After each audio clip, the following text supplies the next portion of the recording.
Hi, I hope you've enjoyed this gorgeous Labor Day weekend. Now on to the test for week 2.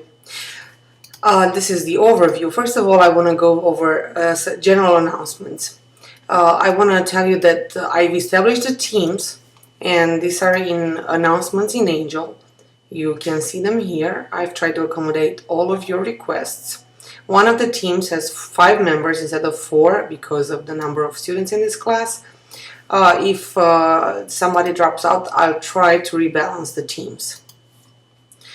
I've posted the results of the first week self-assessment as a blog post in our class blog on Google Sites, and it's just a very brief summary of these results. Thank you for participating in the survey.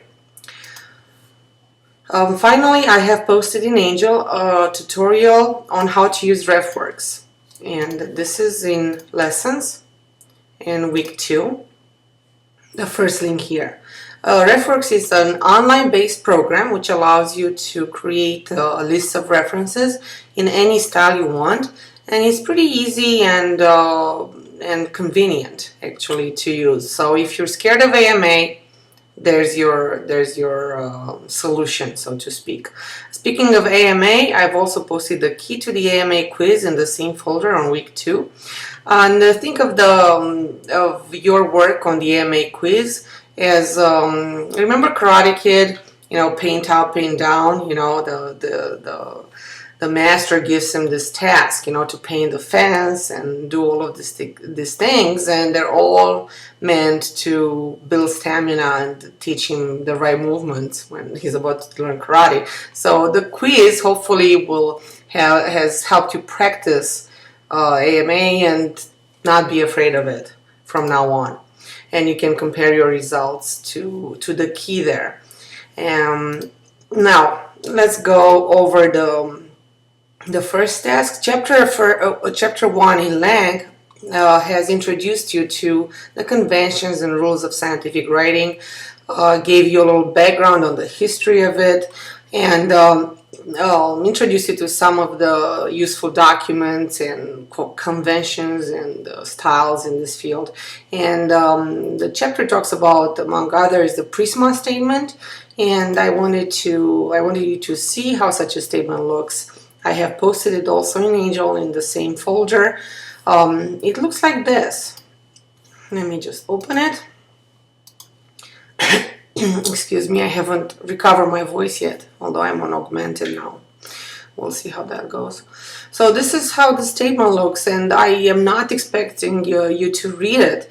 I just wanted you to just have it as a reference, and I'm gonna make reference to it, especially to page 3, to this checklist of items to include when reporting a systematic review, because we're going to try to follow some of these rules of what to include in the title, abstract, introduction, methods, results, and discussion of the paper. You're going to have to write the review as well. It's not going to be a systematic review because we don't have the time or the means or the statistical support for it.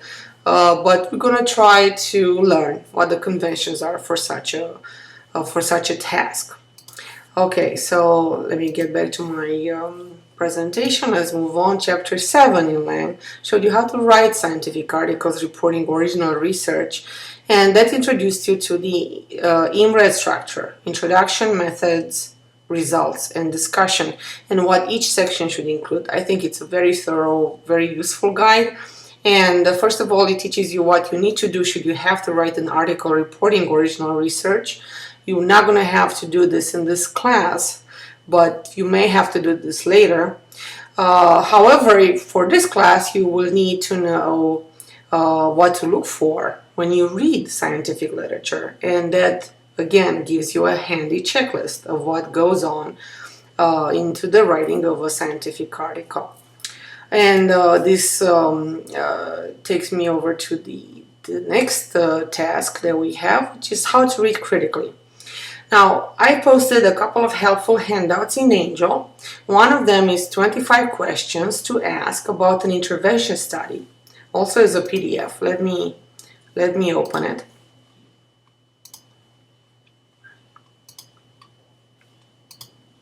It looks like this. It's only 2 pages.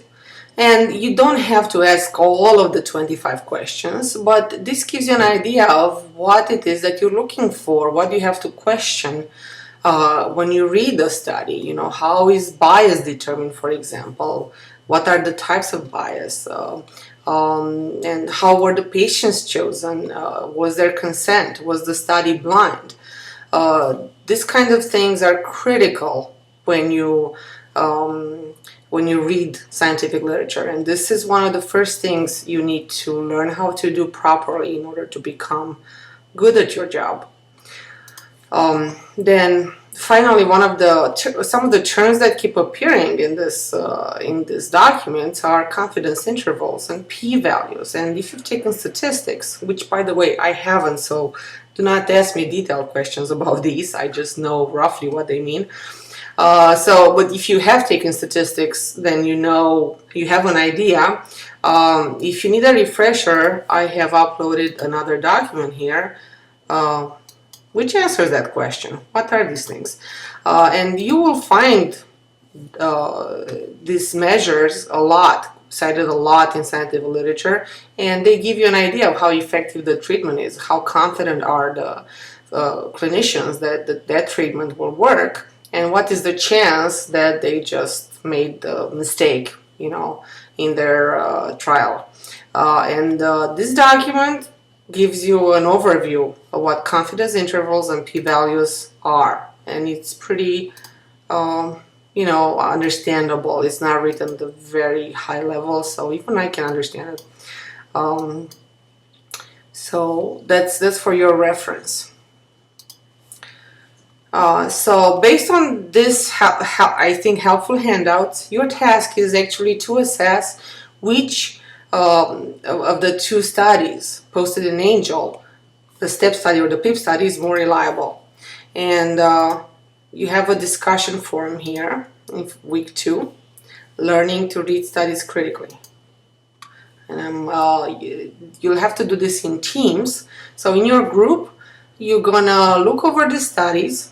They are fairly short, and you have to tell me which one do you think is the more reliable. So if both studies are on the efficiency of prayer in recovery. So if a patient comes to you and asks, oh, should I heard that prayer helps, in getting me better. Is that true? You can actually confidently cite one or the other article. Which one would you cite? So I want you to determine which one is more reliable. These are specific instructions on how to do that. And finally, your last task is to choose a topic, or start choosing a topic. And I want you to do this in conjunction with your team and of course with me. I will offer you feedback. Read the instruction of the discussion forum in Angel and propose 2 to 3 research topics. Explain why your topic is interesting, relevant, current, and appropriate for the assignment. Appropriate is crucial because you can't pick too large of a topic, which you'll just have too much literature and you won't be able to finish or do a good job in the class. So pick something fairly narrow, and I recommend that you choose to review a clinical intervention if possible.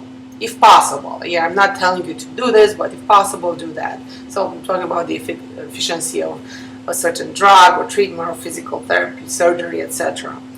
Make sure you do a PubMed search for recent and relevant articles, and also that you comment on your team members' topic choices. As always, feel free to ask me questions in Angel or via email. Okay? Have a great week.